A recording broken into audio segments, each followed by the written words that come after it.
Greetings, everyone, and welcome to another edition of the Red Pill Diaries. I'm your host, your brother, and your friend, Rashid, and I'd like to thank each and every one of you for giving me another hour of your day and another day of your time. I know that that is the most precious and most powerful commodity because it's non-renewable, and I hope that on each show, each episode, that we give you an equal or greater return for the time that you spent with us so that you grow and that we grow. Today's show is titled Live, Temperatures Rising.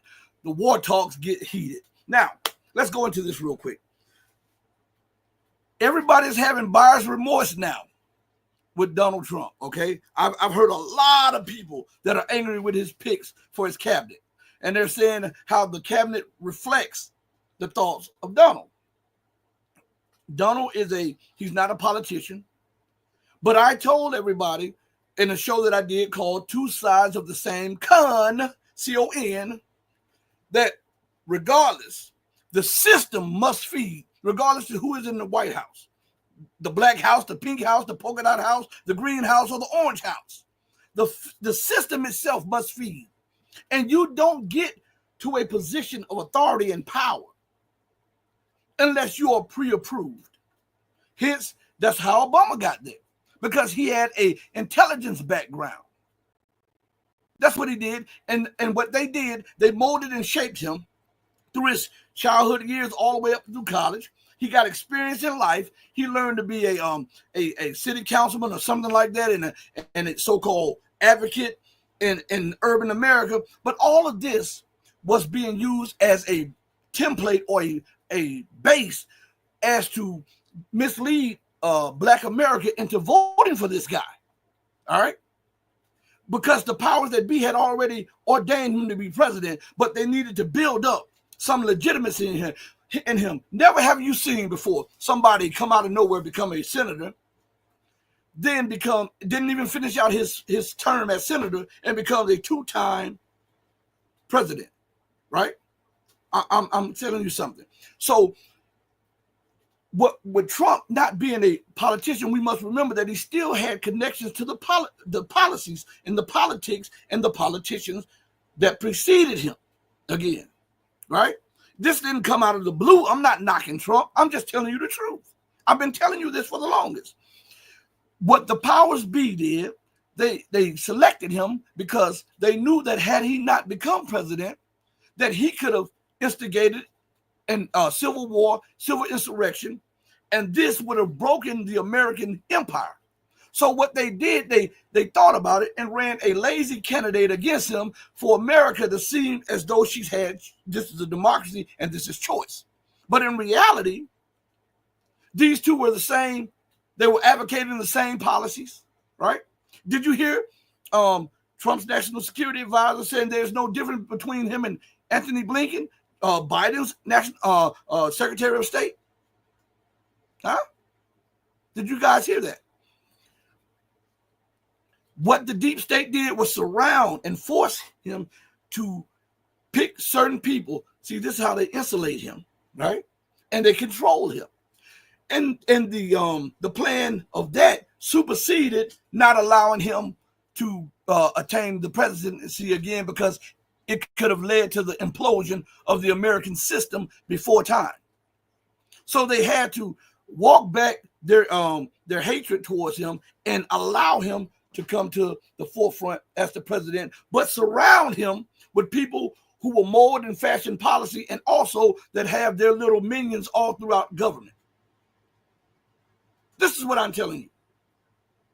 I've been telling you this for the longest, and now you're seeing it. And people are having buyer's remorse, but they forgot that there was a sign back there that said no refunds.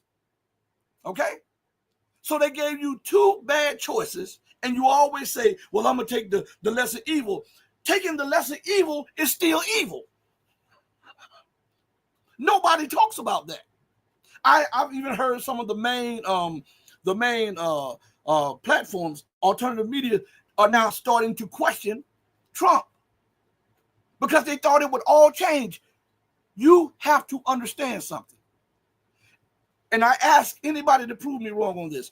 When has the politician that has promised you this, and this has ever been able to come into the system and change the system to his liking or her liking and tailor it to them? We don't have any precedents of that. And when we did have something, there was assassinations, right? That got rid of them. But we do know for sure, because history leaves a trail. Whether you like the trail that it leaves or not, it leaves a paper trail.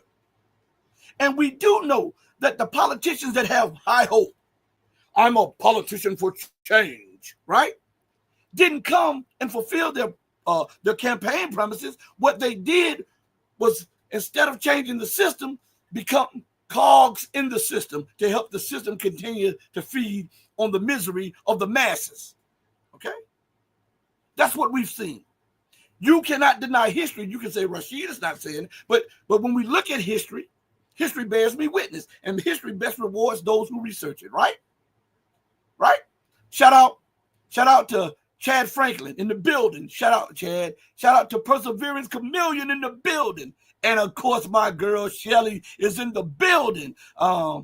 Let's see. She has something to say. Trump is a chump. Trump is a chump. And she says, yes, I believe you're on the mark, Rashid. But when I was saying this stuff, everybody thought that, hey, Rashid is a little bit out there on the fringes. All of this stuff that I was telling you about with how Russia must respond instead of turning the other cheek. Because, listen, when people tell you about turning the other cheek, they are telling you something against the very laws of nature. And when we have to put these things on a scale of life and a scale of facts and weigh them when people bring them before them. But a lot of people don't do that. They go about their business giving you their perspective without the basis of what you need. And I'm telling you that self-preservation is the first law of nature. If someone smacks you, guess what? I don't care how passive you are. If they smack you enough, you're gonna respond. If you don't respond, it only emboldens the bully. Right? Well, some of you are saying, well, Jesus says turn the other cheek. And well, I can also tell you that in the midst of when the Romans and when all of the people were chasing him, what did he ask? Which one of my followers, which one of you guys don't have a sword? Have a sword? Then go get you one. That's war talk. He's not telling them to get swords so they can put it down there, throw it, and do magic tricks. The sword in that day was an instrument or a weapon of war. So he was saying enough is enough. Some of you don't put this into reality, and this is what makes you lack in understanding when it comes to what they're trying to put over on you. Okay? Let's go to something. Let me go back to the chat real quick. Shelley says people were willing to feed the beast a little in exchange for some hope. Listen, this is what the government does. Listen, the system does this. They offer you alternatives, though they control the alternatives. And when they don't control them, they suppress them. They try to stifle them out. They demonize them and try to destroy them. They plant stuff on them and make the people turn against them. Right? That's what happens. So the government is doing all this and it's forcing a mental shutdown of the masses of the people. What I mean by that, so much stuff is coming in at one time on social media, on alternative media, on the mainstream media. You see everything that's going on, and some people shut down because it's so much that they have to process and deal with. And so when they shut down, they don't think the way they should think, and what they do, they just look at the surface of it, and they'll say, well, this guy offered change. They went with Obama. Well, this guy offered this. They're going with Trump. And yet you're still stuck with the same system that is exploiting everybody. What Franklin says, he gives a shout out. Let's see. Shelley says, has Trump said anything after loading his cabinet over the last week? I have not heard anything. And I've been doing my due diligence. Phobos Moon is in the building. I've been doing my due diligence to try to see this, and that's why I did not do a show yesterday. I wanted to make sure. See, I'm not trying to be the first to report on. What I'm trying to do is be the one that's correct, because it's too many lives are at stake.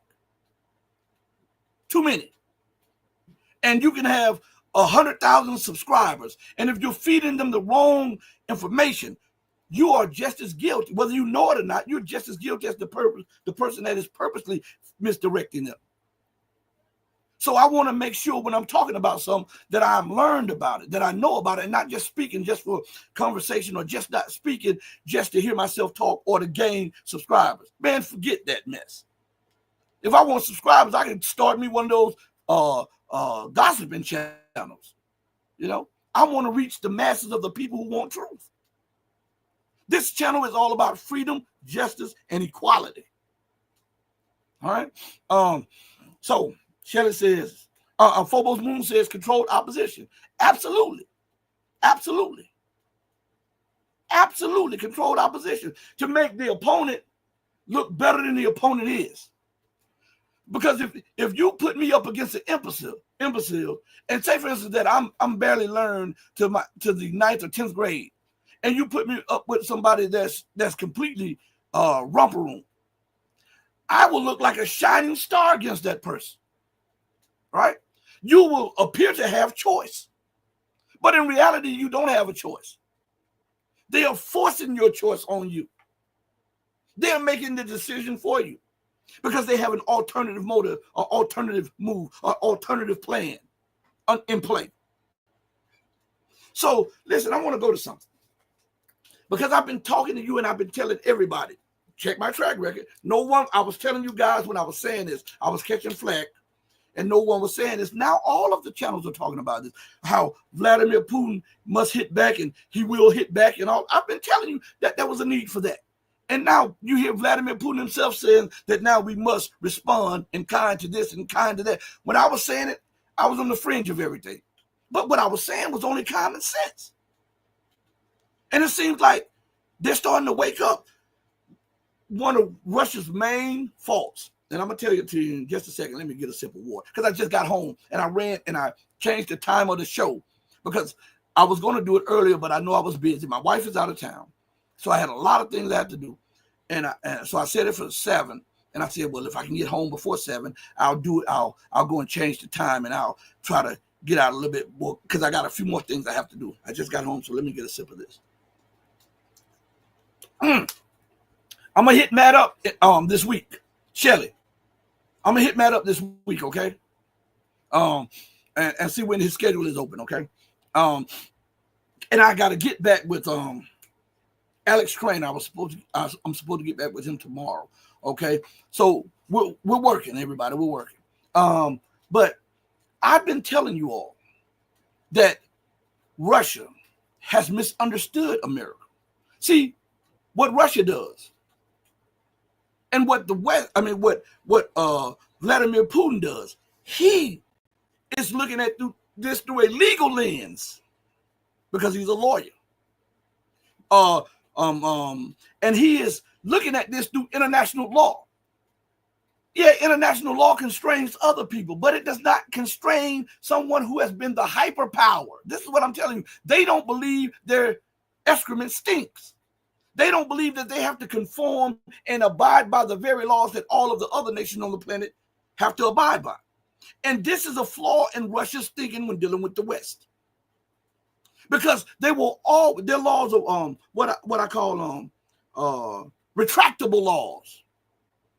The laws are only used and are only good for the advancement of Western policies. If they are there to constrain Western policies, then the West ignores them and flaunts them. So the laws are just there to constrain everybody else not to buck up against Western dictates. And Russia has a problem because they're always referring to international law in the midst of their enemies flaunting international law. This is something that Russia should understand. If you are in a mud wrestling fight, right, you can't win the fight outside the cage. To beat your opponent, you got to get in the cage and get a little mud on you. That's the only way. America will not stop. I don't know how many times I have to tell anybody this. Show me in the past where she has stopped. What somebody will say, well, look at Afghanistan. She packed up and left, right? She still flies drones over there daily. Nobody talks about that. Bumming little parties and weddings and stuff. She still does that. But it's a sideline in the major news. She just does not give way. She's been in Korea since before the Korean War. She's been in Japan since World War II. She's all over Africa. She's all over Latin America. She has expanded her tentacles through NATO, eastward through Eastern Europe. You have to understand your enemy. He who fails to understand his enemy will be beaten by his enemy or fail to lose a lot. They will lose a lot because the lesson that America teaches is that you can't trust her. Ask the Native Americans. Ask the ex-slaves. Ask the Chinese who helped build a railroad. Ask the Irish. America does not live up to her word. She only uses that as a pause. I did an article yesterday on shout out to Xenia. And I always mispronounce it, but shout out to you. Listen, I did an article, and it was for just channel members. It was not a paid article. It's on Patreon. If you become a channel member, you can go over there and read it right now. Okay? And just a regular member. It's free on Patreon. Patreon.com/The Red Pill Diaries. It's free. It came out yesterday. I did two. One for the paid members and one for everybody. All right? If you subscribe, you can go read it right now. And it was about the head fake that America and Israel threw by America being so into this and allowing the media to report how America was determined to bring about a ceasefire. Right?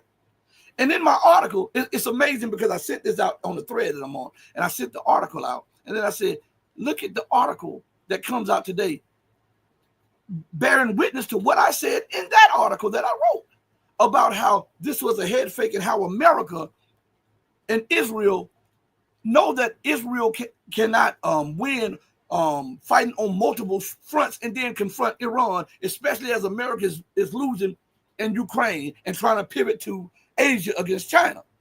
So one has to ask the question, in the midst of all the bombing in Gaza, why was there no peace deal? In the midst of them ransacking the West Bank, why was there no peace deal? Now in Lebanon, because Hezbollah has been putting it on Israel, why is Netanyahu now allowing America to go about negotiating the peace deal, and why are they accepting it? You just don't understand the trickery involved. This is not a peace deal as per se a peace deal will be. No, this is to buy time to rearm and reposition and recalibrate the policies of Israel, America, and NATO. Because they're short on weapons. Israel is being bled to death on the battlefield. American and NATO forces are being bled to death on the Ukrainian battlefield. So they have to have a pause, a breather. Remember what I told you, that America does not talk about peace deals or cessations of violence when she has the upper hand. It is only when it's conducive to her plan to recalibrate her policies for a major push in another area that she does that.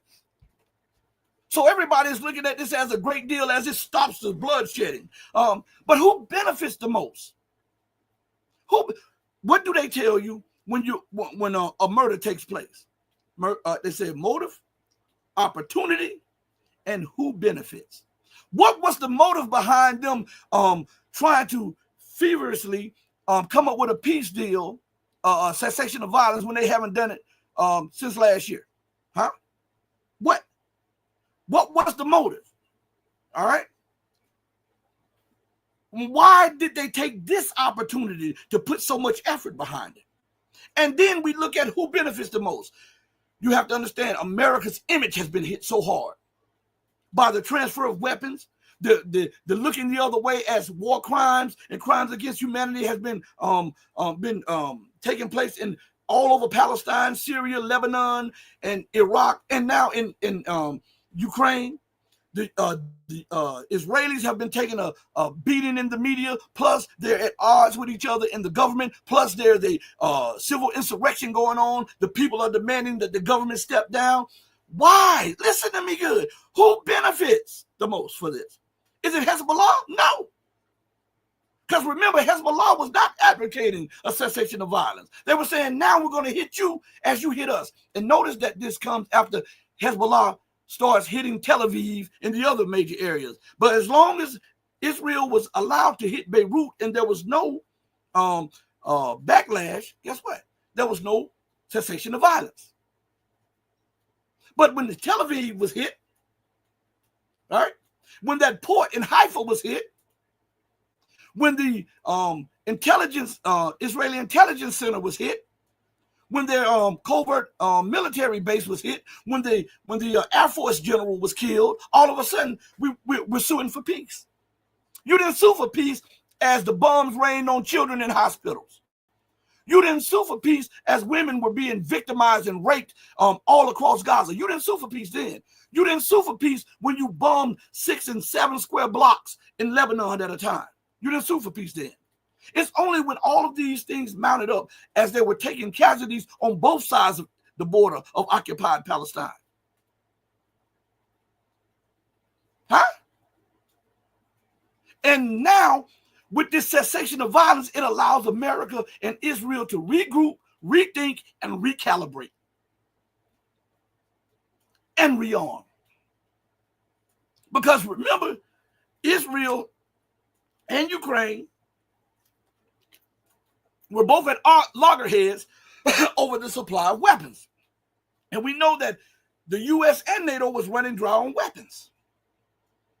And why must there be a cessation now? Because Iran has been bringing out some of its big missiles.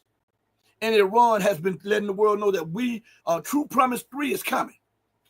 So how can you fight Iran, the regional hegemon? Fight Hezbollah, who was taught and armed by Iran. Fight Islamic Jihad. Fight Hamas. Fight the Syrian Arab Army. All at once and survive. You have to you have to give cover to the madness, the schemes that you're putting over on the people. And you need to look as though you're trying to sue for peace. But while suing for peace, you take that time to rearm. You guys didn't get that lesson in Ukraine with the Minsk I and the Minsk II agreements. What did they say? We were just using it to buy time to rearm and retrain. So you don't see that in Palestine, Lebanon, Iraq, and Syria. You don't see Israel doing that. Huh? It's as clear as day. And then the article comes out, I believe it came out on let me see something real quick. Let me see something real quick. I sent it. Let's see if that's it. And the article came out on Sputnik.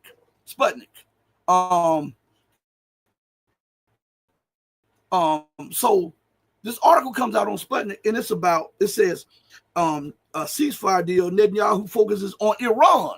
This ceasefire deal allows Israel to breathe and then focus on Iran. What did I say? Huh?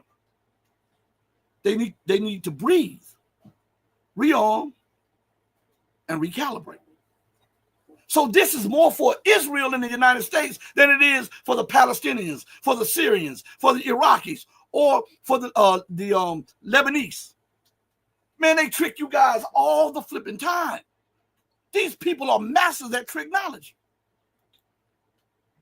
Oh, buddy, let me show you something.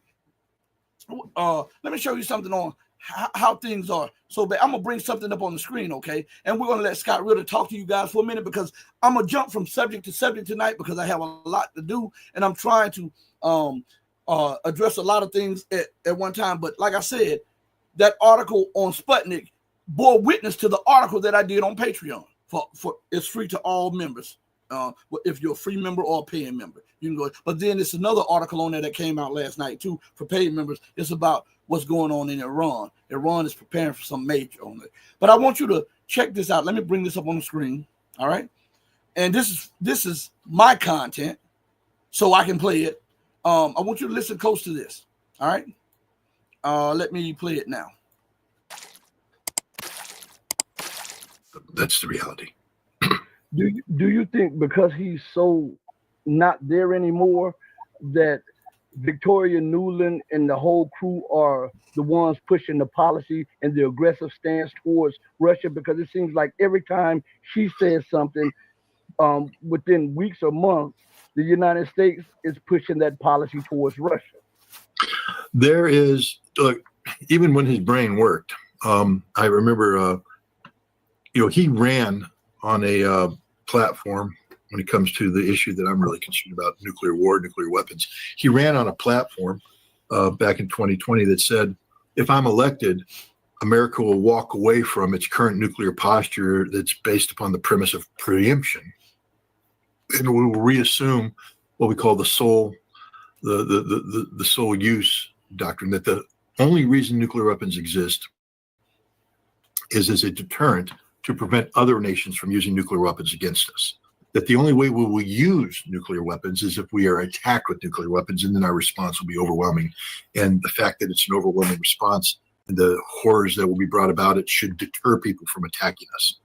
Okay, if you're going to have nuclear weapons, that's a legitimate thing, I guess. I'd prefer, once you put that in place, then to say, now, rather than being ready to kill each other, let's bring it down and down and down so we don't have to worry about killing each other. But that's the policy he said he ran on. That's a supportable policy.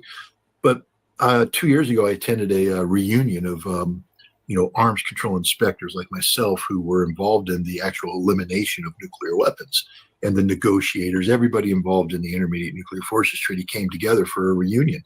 And the Biden administration sent a senior arms control official who asked to remain anonymous. And there was a question and answer period. And this arms control official, who, frankly speaking, when you look at their resume, you're like, well, okay, how'd you get here? This person was,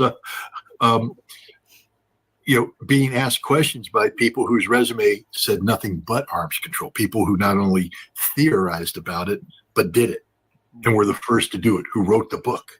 And one of the questions asked is, why did the president not fulfill his promise?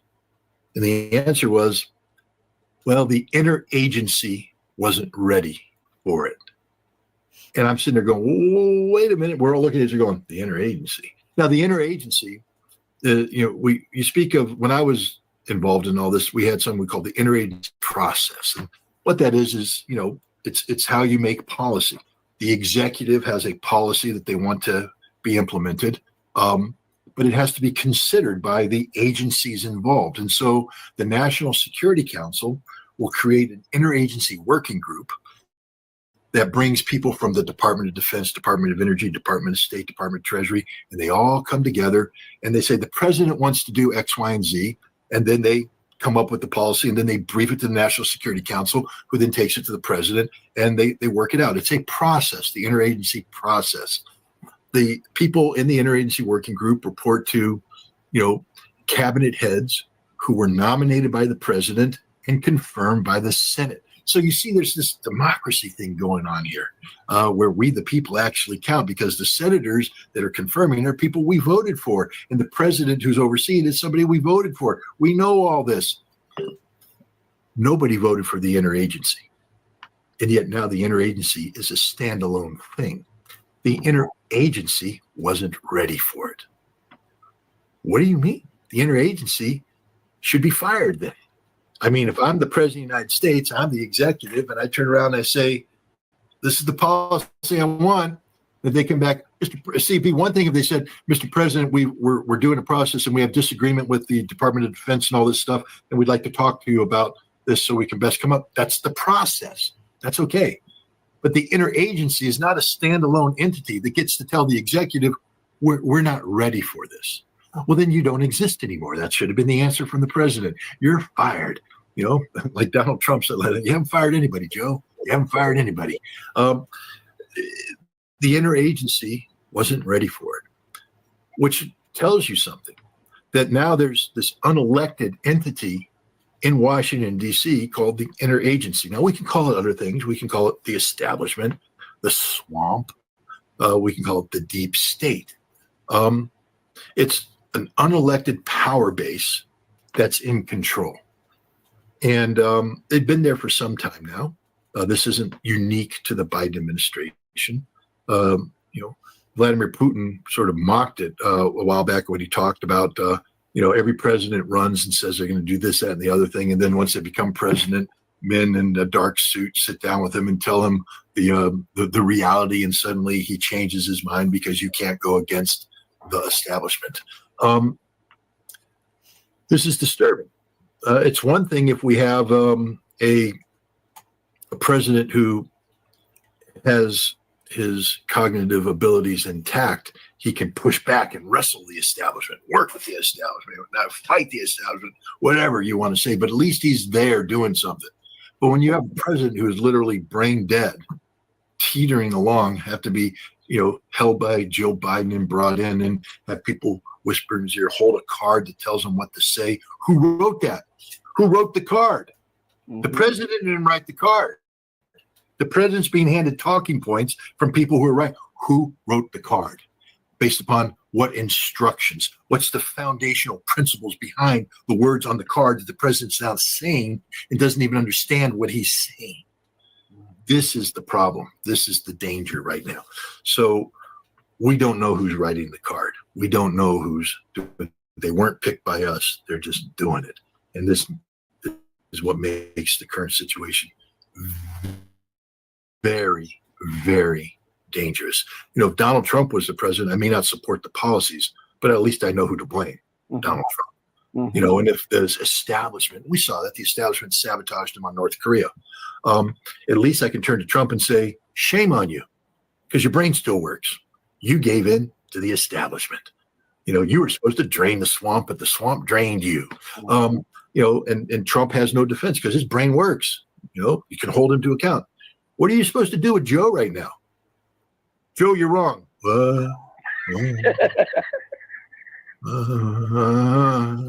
Talking points. At the time, you're full of malarkey. I mean, come on, man. That's not how this country's supposed to operate. So I wanted to play. Let me remove that from the screen. So you see, that was Scott. Now I want to address some in the audience real quick before we continue on with this. Okay, RCM says, why are you assuming these people are stupid when you don't have all the information? It's dangerous to make assumptions that you know best. Who said I knew best? Who said that these people were stupid? I said the people think you're stupid. That's what I said. I said they don't respect your intelligence, not Rashid. Because there's no way that they can respect you by putting out the type of dogma that they put out. So that's what I was saying. I never said that you or this person or that person was stupid. No, you didn't hear me. You were listening, but you didn't hear me. I said that the powers that be don't respect you. They think you're ignorant, and they're trying to dumb you down so that they can exploit your ignorance after you have been dumbed down. And I admit that I don't have all the information, but neither do you. And neither do they. But you can make educated guesses on the matter by all of the stuff that is presented to you. That's what a hypothesis is. That's what scientists use for breakthroughs. That's what scientists use to formulate scientific processes that will eventually lead to breakthroughs. That's what investigators use, a hypothesis. They don't have all the information at the time, but they piece little bits together to give them a direction to go in so that they can apprehend the true culprit of the crime. That's what I'm doing. Huh? What's wrong with that? So you have to assume certain things when they put it out there. And if it's not right, then you come back and say, well, when they put this out, I assume this. But I'm correcting that course because now more information has come out that proves to the contrary. There's no shame in apologizing if you made a mistake. As a matter of fact, that shows mental growth. Okay? But you made an assumption saying that I said that. And I didn't. Okay? So let's go to the next one. Salute, Shelly. You know it. You know it. You always hear it. I really appreciate it. I really appreciate it. Now, you said something that's very, I have to put up on the screen real quick because it's very important. You said Scott glitched going full Vance the days after the election, but he's so back and pissed as hell at Trump. I kept, you know why Scott was hoping that there would be change. Just like a lot of people, they hoped. And now they're having buyer's remorse because they're realizing that this candidate is still that candidate from 4 years ago and still that person that sells dreams. That's why people are starting to get mad. The same as what happened to Obama. Same what happened to Bush. Same what happened to Biden. People are having buyer's remorse. All right? Especially when they see who's in his cabinet. And remember, if I give you $100 million for your campaign, I'm not giving it to you just so we can slap hands and smile. I'm giving it to you as a quid pro quo. I want something in return. So if somebody gives Trump $100 million for his campaign, you don't think he has to pay that back? Not in money, but in policy. In blood. When you have to pay it back? Huh? When you have to make your policy fit the policy of the people who funded you? Or else? Right? What's so hard about understanding that? Because when they look at this, I think Trump has the same mesmerizing effect as Obama had. That effect, because people are longing for change. People are longing to get outside of the tentacles of the imperialistic system. And so they're putting their bet on anybody that can talk the talk. Talk that lingo. I'm exposed 9/11. Oh, I'm going to shut down the Fed. Oh, I'm going to do this and I'm going to do that. And then I say, did he do it in his first 40 years? And people say, well, no, he was hindered by. No, what did George Bush say? I'm the president. The buck stops here. I call the shots, right? So they stopped calling the shots? Huh? What I'm doing is trying to put a mirror up so that you can see the true face of the politicians. I don't care what color they are, what gender they are, what policy, party they're part of. I give two flips about that. I'm trying to show you that all of this is Walt Disney. It's a show to keep you off balance mentally and spiritually, so that the empire can continue to move on, continue to exploit, continue to wage war, continue to dominate, and continue to force everybody in obedience to his will. That's what I'm going after to show you this. All right? So, Chad Franklin says, gotta take a day to celebrate Kamala's defeat. Chad, you wrong for that one right there. Let's see. Phobos Moon says, Biden in the Amazon jumped the shark. LOL. What even is that man? I have no idea. When that man went in those bushes, man, I nearly lost it, man. I mean, I felt sad, but it was so funny to me. Oh, but this guy left the podium and walked in some bushes. And you believe this man is directing policy? Man, stop this. Shelley says, if the Houthis got one of those Oreshniks, not likely, but imagine if they did. Well, look here. This has been confirmed by multiple sources here, that the strikes that the Houthis did hit Israel's port, the Haifa port with, and the military base with, were hypersonic missiles. Now I want to ask you this. Where are they getting from? Huh? Because remember, these were people with sandals on. Some of them had sandals on and they were fighting. They had no air defense. Where's all these air defense systems coming from? Where are all these strike weapons coming from? Where's all of this offensive weapons coming from? Huh? Iran, China, and Russia. So people leave that off. Iran, China, and Russia. Okay? So right now, we're in a time now where Israel has to recalibrate. America has to recalibrate. They have to rethink this, rearm, so they can recalibrate and focus on their main threats that they feel that threatens American hegemony. All right? And I'm just going to say it on the air right here. There was some news that I got that Iran has those Su-35s. I don't know. They said they have the Su-35s. Russian technicians assembled them. They're ready to go. That's why Iran pre-built those hangars. And that they're waiting for Iranian pilots to come back from Russia because they have been training on Su-35s, and they're waiting for more Russian technicians to demonstrate that they are fully operational before they officially pass them over to the Iranians. All right. Now, here's something else. I'm going to give you a little bit more. Iran is also quietly in talks with the Chinese for the upgraded J-10C. Okay? You didn't know that, did you? But now you do. You listen to the show, you'll get you some more information on that. As a matter of fact, a couple of because a lot of people get this mixed up. So let me back for a minute. When the air show took place in Iran, when Iran was fending off U.S., UK, French, Israeli, and other NATO nations' airstrikes on Iranian territory, the Chinese were on the phone with the Iranians almost the whole time. They were collecting data on some of their air defense systems that they had transferred to Iran. And these air defense systems demonstrated a giant leap in technology because they were down in everything. And nobody reported on it. So I'm going to give you that in the public, okay? All right?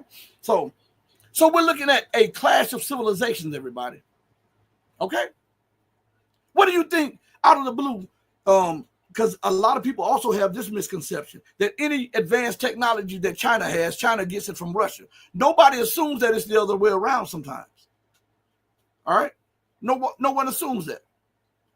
But we do know that before there was any signs of the Oreshnik, that there were reports that China had tested a missile similar to that upwards of a year ahead in advance to this weapon that Russia tested. And China's weapon went around the globe, circumnavigated around the globe, and then dispersed to hit its target with multiple warheads coming out at hypersonic speeds in excess of 10 Mach 10.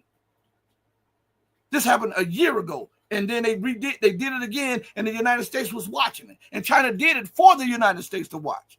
But a lot of people, because the Chinese are non-white, non-Western, they think that the Chinese had to take the technology from Russia. And I hear that a lot. A lot of people don't understand that. The Chinese graduate more technicians, engineers than anybody on the globe.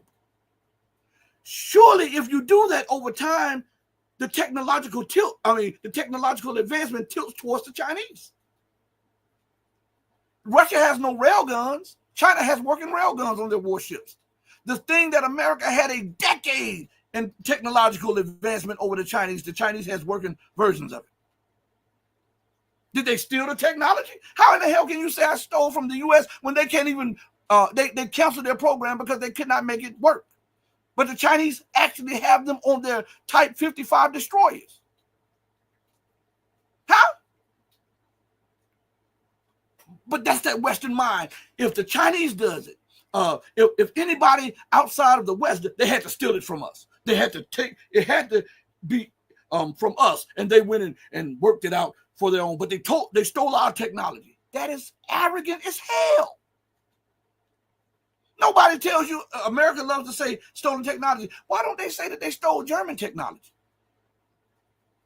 Because they did. The United States stole the bomb.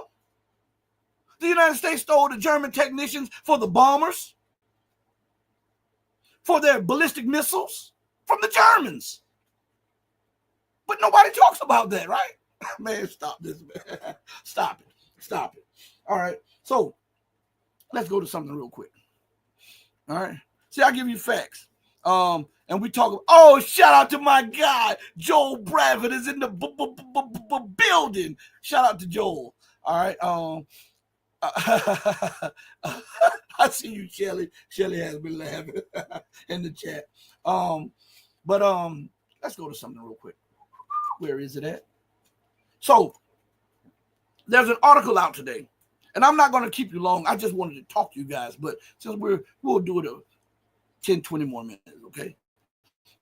So look, there's an article out today, and it is on RT, and the article is titled, "This Means War with NATO.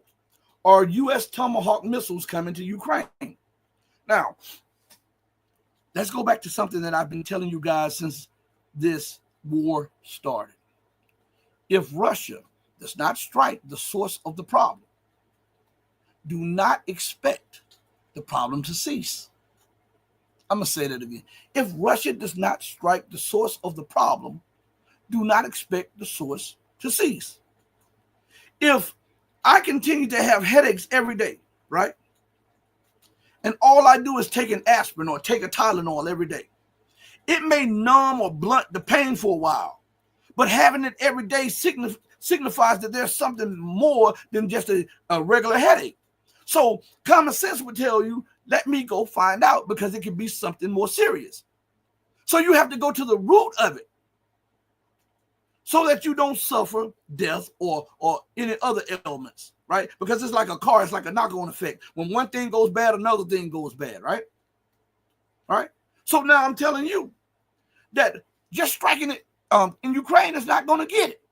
Even though when Ukraine, when Russia struck Ukraine with the Hazelnut missile, hypersonic missile, they destroyed the plant and they destroyed NATO facilities under the plant. Nobody talks about that. There were NATO facilities underneath the plant that were manned by NATO mercenaries along with Ukrainians. Those are gone. That's why you had another ATACMS missile strike on Russia, because NATO lost troops there. All right. Nobody talks about it, but they know that this happened. A lot of these people know this happened.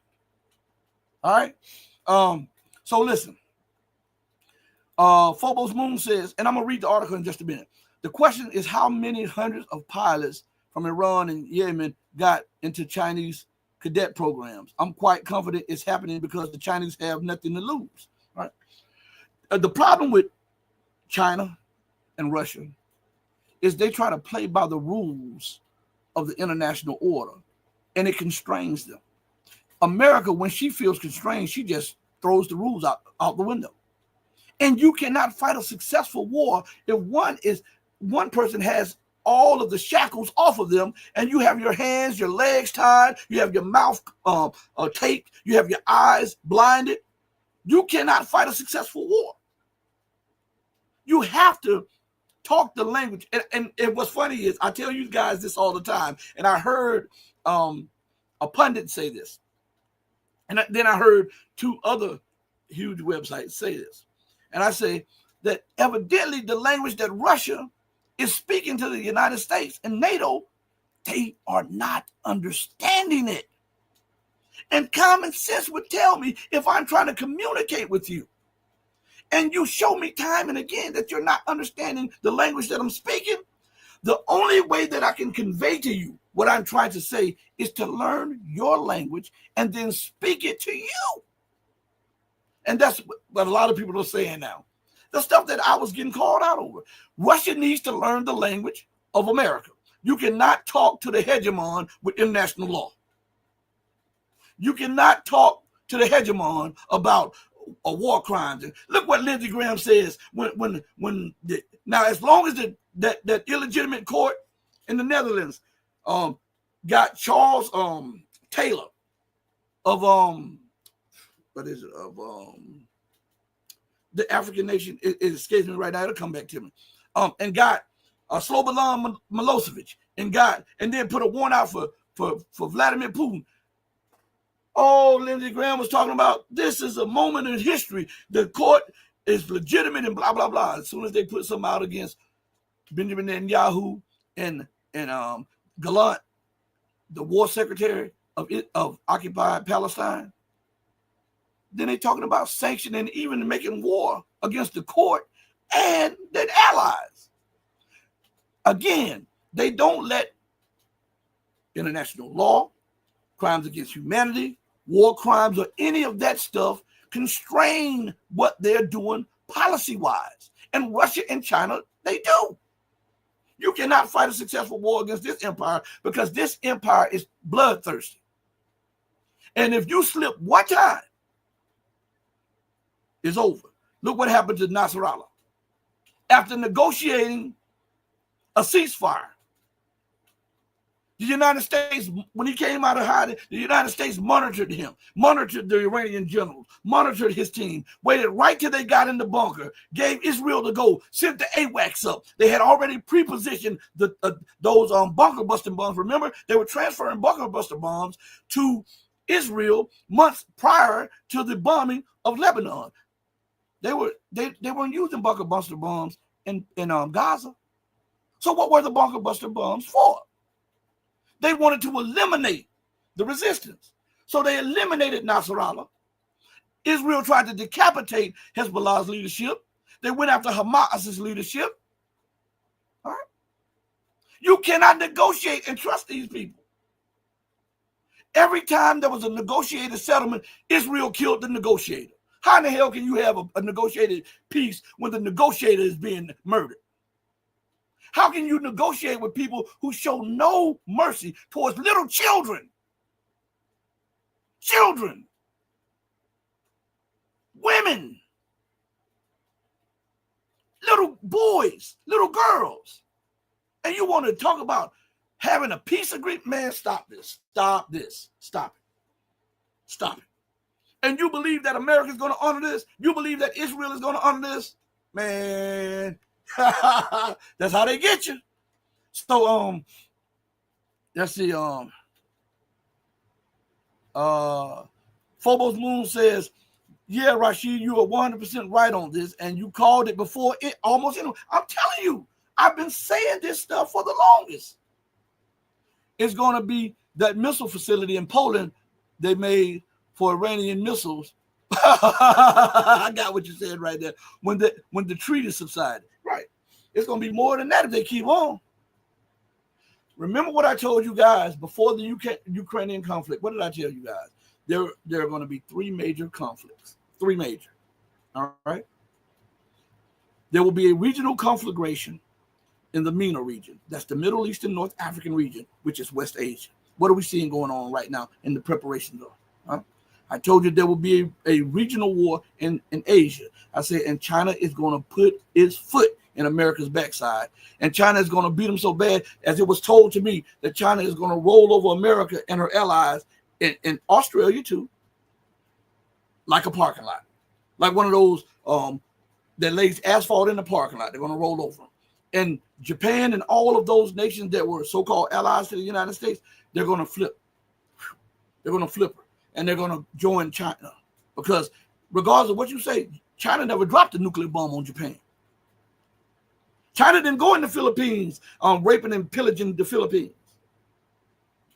Right? And you think these people forgot? These people are just biding their time. And I told you there will be a major conflagration in Europe. And this will go nuclear in Europe. It's not going to spread across. It's going to be in Europe. Listen to what I'm saying. So you guys, I've been telling you guys this for the longest. And it will be let me tell you this too. France is going to tuck tail and run. I'm telling you this right now. But Russia is going to dig so far in America's backside in Europe. The United States is going. And I've been telling you guys this for what? Since before the war started. And now they're talking about we fear not Russia doing a preemptive strike. We fear that the United States may do one now. But I was telling you guys this 2 years ago. 3 years. I said America is going to use nuclear weapons because she's going to lose. But it's not time for that nuclear strike at this moment. That'll fester on. You got to have this regional war first in the MENA region, and you got to have this Asian war. Okay, this stuff is going to happen like this, and you see all of the stuff that I've been telling you guys over the years have now started to take shape, and we're connecting the dots. I've been telling you guys this. So let's go to this article real quick. It says, Shelley says, it's so coming. The planet will go to hell unless the West is put in their place. Learn some multipolar order. Yeah. But listen, again, America is not going to go quietly in the night. Britain, the UK is not going to go quietly in the night. You got to understand, these people have ruled the planet for the last 500 years. I'm talking about without fail. They have dominated politics, culture, geopolitics, economics, trade, manufacturing for the last 500 years. Do you believe that they will get off the horse that they're sitting on and allow for somebody else to get up there and ride that horse? That's not feasible. Why do you think that they built up enough nuclear armament to try to destroy the world 30 times over? Because they have it in their mind that if I can't rule, I'm killing everybody. I'm going to destroy everything so nobody will have a kingdom to rule after me. That is what is going on. Nobody wants to address the 800-pound gorilla in the room, but I will. And people can, oh, no. All one has to do is look at the track record. Why, when it comes to the UK and the US and NATO, we throw the track record out, we throw the history out. But everybody else, we make them stand on their history, their actions, and their track record. Huh? Why? It's a little bit of exceptionalism, fascism, and racism, and sexism also. All right. So let's see. Let me go to something real quick. And even Shelley said, I called it. I called this stuff before it happened. Because I had someone telling me about this stuff long before it took place. So I was able to watch the little differences of what was going on and stuff. And now I'm calling it for you guys so that you guys can prepare for what's going on. These people will not yield. This is what I'm telling you. The only time they talk peace is when they need a break or when they're planning to recalibrate to hit hard or hit somewhere else. Did America stop? in Afghanistan? Did she stop her war after she pulled out from Afghanistan? Huh? No, look where we are. She just recalibrated. Huh? I'm telling you, that's what they do. Did she stop when she went to war with Libya? Nope. Did she stop when she went to war with Iraq? Nope. Did she stop when she went to war with Syria? Nope. The only reason that American troops left Burkina Faso is because Russian troops were allowed in. They refused to move into Burkina Faso and say, you know what, I got something for you guys. Because the United States kept ignoring the government and they said, we want you gone. Well, we need to negotiate. What the hell you mean negotiate? What can you not grasp? We want you and your troops gone. The United States refused to. So the new leader of Burkina Faso and of Niger and all of these other, guess what they did? They invited the Russians in into the same basis. That's what forced the U.S. out of there. She never willingly leaves. She's still ignoring the parliamentary rules of Iraq when Iraq has voted year after year for the removal of all U.S. and so-called coalition forces from Iraqi territory. You think she'll yield? Man, stop this. Point to when she has. And remember, Trump, Mr. Trump, talks about how Biden bungled the withdrawal from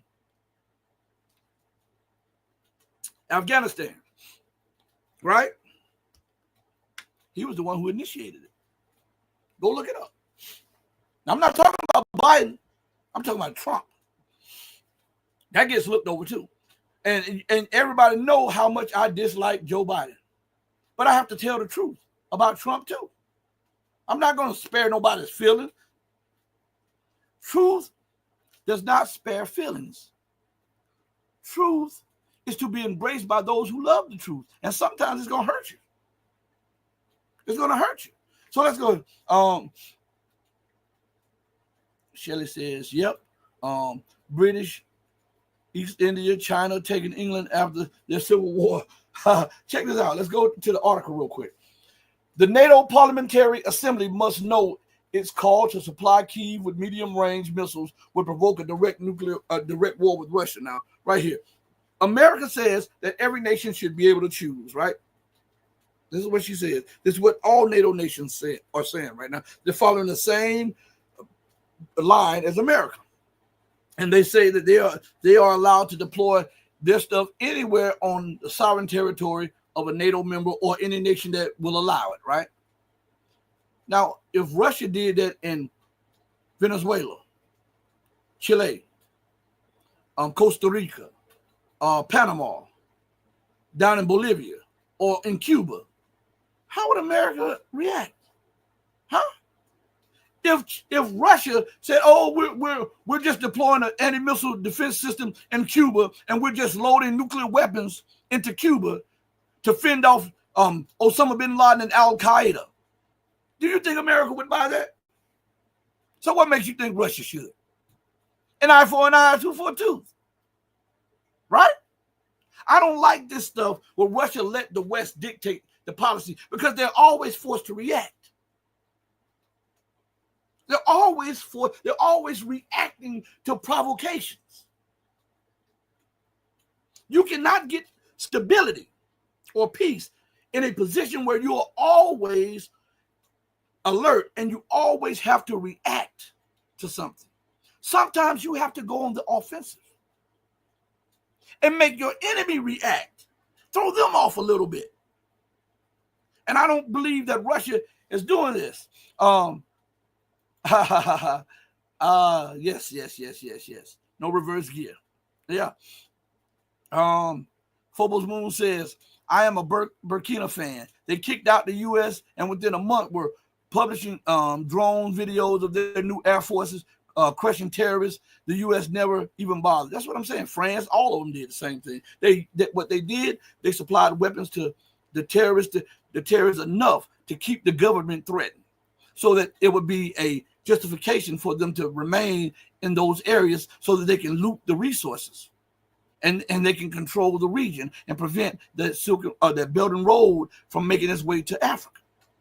This is what all of this is about. That terrorism. Notice that the terrorism hits the nations that America is after, right? And notice that Al Qaeda and all of these other terrorist groups in Syria. Now, I want you to see this, the reality of this, because nobody poses this to you. These are, and you hear everybody saying these are fundamental Islamist groups, right? You hear that. They are extremists, Islamic extremists, right? Because you hear them say Allahu Akbar, right? Anybody can say Allahu Akbar. And why if you believe that, why you got your face covered up? Huh? You don't want nobody to see you. Why? Because there's something deep to that. They have not attacked one U.S. base in Syria. They have not attacked one UK base. They have not attacked one NATO base. They have not attacked one Israeli facility. And when a missile went astray in Israel, they apologized, and the Israeli military was seen, the hospitals were seen treating those members that were wounded in Syria. Thank you, baby. So how can these be Muslim fundamentalists or extremists when they are kowtowing to what we call the Jewish state of Israel and the so-called quote-unquote Christian nations of the UK, the US, and NATO? I'm asking you these things because nobody asks these things, because we got to do away with all of these diatribes, all of these little fake aids that they put before you to fool you and then to have you thinking one thing when it's a whole new reality over on the other side. Huh? If these were trying to establish a caliphate, right? Why wouldn't they go to occupied Palestine and do it? Why would they try to take Iraq or Syria? Huh? Why didn't they go into Jordan? Why aren't they trying to go up into Turkey? Why are they only attacking nations that proclaim independence from Western dictates and Western policies? There must be something to this. Of course, you know what it is. These people are tools of the West. Matter of fact, I played this 100 times and I'm going to play it 100 more, because we've got to get this fact to people, okay? So listen to this. We created ISIS. I mean, ISIS is no less than the people up in Islamberg, no less than Gulen, is a CIA creation. John McCain, for heaven's sake, was over there with the ISIS officials. We created them. They came from the Al-Nusra group, the Syrian Liberation Front. These two organizations combined, and they morphed into ISIS. It's our creation. We create them. We still direct them. When ISIS warriors are injured in battle, where are they transported? They're transported, for heaven's sake, to Israel. They're treated by the Israelis in Israeli hospitals and brought back to battle. Well, plenty of the rebels have acknowledged that they've been supported by Israel, and they've thanked Israel for helping them draw. In fact, arms are oftentimes caught. Israeli arms are caught on en route to the rebel groups. But they are Islamic extremists. But they're only attacking Muslims and Coptic Christians. Huh? Man, stop this. Stop it. This is what I'm talking about when they don't respect your intelligence. You don't believe they're a part of it? Let me play another one like I played before. Check this out. The guy gives you who ISIS is. And remember that this is on C-SPAN. So I didn't make this up. You know, they took it off C-SPAN and took it off YouTube and all, but it was on C-SPAN. So I want you to listen to this again. Against the state of Israel, political plots and others. You tell the story about how you tried to find out what they call the Mossad when they deal with publicly? I thought it was a reasonable question, but the trouble is you can't pick up the phone book. There's no Langley in Israel that you can look up, CIA, or in our case, the Mossad. We thought we should ask, what shall we call it in English? You can translate the Hebrew words, as I said, Mossad is institute, but when they write a letter to their friends in the CIA or the British intelligence, what do they call themselves? It took a while. It was a matter of asking the Prime Minister's spokesman. The best you could do, because officially the Mossad is under the Prime Minister's office. And I think he sort of wondered why you want to know and all that, so we explained. And he came up with the Israeli Secret Intelligence Service. I mean, if it were to have initials, it would be ISIS. Just simple words like that. Interestingly enough, kind of a British model. So, what did he say? Huh? What did he say it was? The Israeli Secret Intelligence Service? You know what I have to say about that? What you talking about, Willis?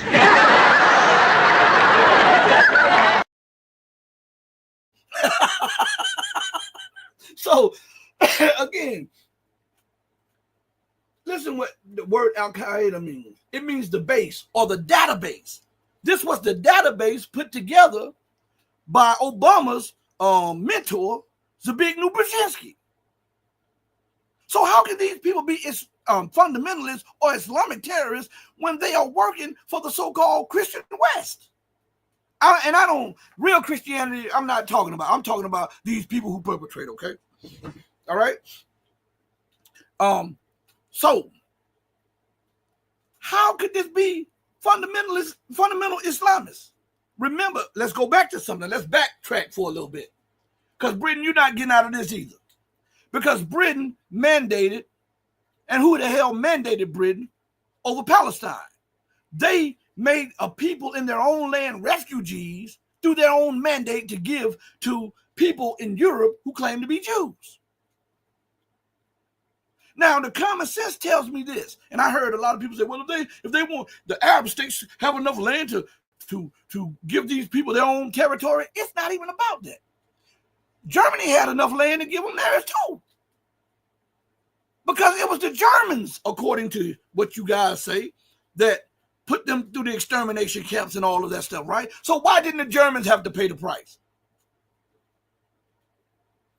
You displace an entire people because of your religious fervor. That means that you're an extremist. To do that and then to maintain it under lies and deceit and war, you are a bloodshedder, a liar. And this is the truth. And nobody addresses this stuff. So Germany, bigger than the state of California, didn't have enough land to start a state after, according to what they say, exterminated 6 million Jews. But little old Palestine, roughly the size of New Jersey, had to accommodate those people. And then they took over and kicked the inhabitants out and put them into refugee camps and exile. So that's fair. That's just right. Man, stop this foolishness. Stop it. Stop this. See, I'm going to call an ace and a spade, and a lot of people get mad. But we're moving more and closer towards war. Now, I told you guys I wasn't going to have you. Shelly says, dynamite. Like I said, I'm not going to keep you long today. We'll have a show. If I'm feeling up to it, we'll have a show tomorrow. I got some clips I want to play for you guys, and I want to address them. But before I address, I want to make sure that a few things happen in the news. So I'll be monitoring the news tonight and early tomorrow to make sure it happens, because I don't like to speak on, or if somebody gives me a little information, sometimes if I tell it to you, you'll know who gave it to me. So I have to wait a little bit before I can drop some more to you guys. But I want to thank each and every one of you for giving me your time, because I know that your time is so valuable and so precious. So from the depth of my soul and the bottom of my heart, I want to thank each and every one of you who joined me on this platform. Please hit the like button. And remember, do right by others. Not because there's some type of material gain for it, or because somebody's going to pat you on the back, or because somebody's watching. Do right because it's the right thing to do, because even when no one else is watching, God Almighty is watching. Know that I love each and every one of you who loves truth, but know that the love that I have for you will always pale in comparison to the love that God has for you. Until we next speak again, stay strong, stay true, but above all things, stay righteous. Hey, mama, your baby boy loves you more than life. Thank you, everybody, for joining me. Peace. We're out of here. Deuces.